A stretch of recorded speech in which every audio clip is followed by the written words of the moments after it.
अब समय आ गया है, राज्य सरकार से मैं अपील करता हूं कि एक धर्मांतरण के लिए कानून बने, नहीं तो प्रलोभन दे करके हमारे गरीब भाई बहनों को लोग क्रिश्चियन बना रहे हैं, धर्म परिवर्तन करा रहे हैं। और मैं सरकार से निवेदन करूंगा, केवल बेगूसराय जिले का सवाल नहीं है, बल्कि बिहार के हर जिले में बड़े तेजी से चल रहे हैं। ये देखना चाहिए कि जिस ढंग से ये धर्म परिवर्तन कराया जा रहा है, कहीं केरल का दूसरा रूप न बिहार हो जाए। बिहार के लिए ये सौभाग्य है।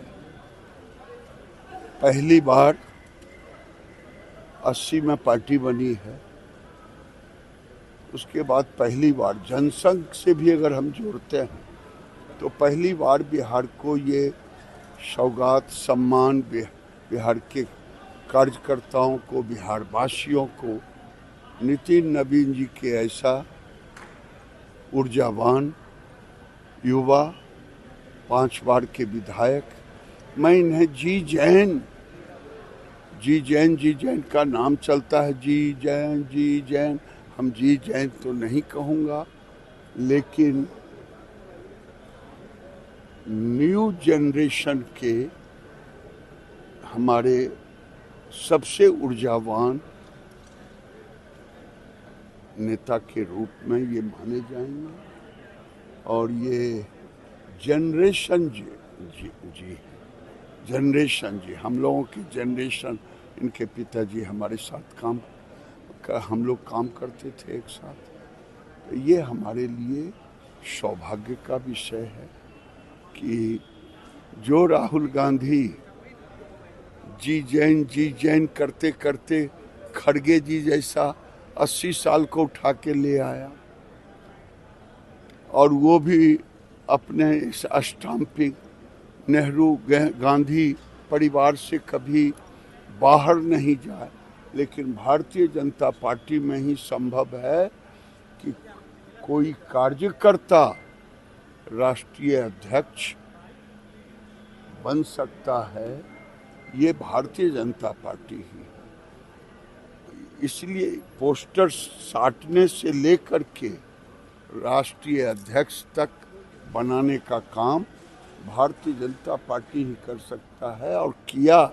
नितिन नवीन जी आज कांग्रेस पार्टी के लिए एक उदाहरण पेश है कि तुम्हारी सोच क्या है, हमारी सोच क्या है। हम तो कार्यकर्ता आधारित पार्टी है, हम कार्यकर्ता को ये सम्मान देते हैं, और ये न्यू जनरेशन जी जैन हमारे। सर, प्रधानमंत्री नरेंद्र मोदी जी को लेकर कब्र खोदने के बाद कांग्रेस के लोग कहते हैं इस तरह का शब्द प्रधानमंत्री के लिए, ये कांग्रेस का फ्रस्ट्रेशन, और अब कांग्रेस भद्दी गालियां देने पे उतर आई। तो ये कब्र खुदेगी, मोदी तेरी कब्र खुदेगी। अब तो कब्र उनका जनता ने खोद दिया, राजनीतिक कब्र। अब तो वो कब्र में पार्टी ही जाने वाली है, और ये देश की जनता इसे कभी बर्दाश्त नहीं करेगी। राहुल गांधी कह रहे हैं कि जब तक सत्ता है तब तक बहादुरी है, सत्ता जाएगी बहादुरी खत्म हो जाएगी। मेरे सवाल का जवाब नहीं दे रहे, हाथ कांपते हैं अमित शाह जी के हाथ। अरे यार, ये थेथरोलॉजी है। 20 बार तो माफी मांग चुके हैं राहुल गांधी, राफेल से छोड़ पर।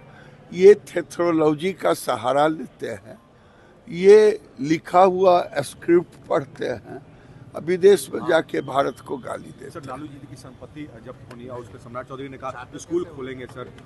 हाँ, ये अच्छी नीति है सरकार की कि अवैध संपत्ति लालू जी का हो या किसी का हो, उस पर अगर स्कूल खोलते हैं तो अच्छी बात है।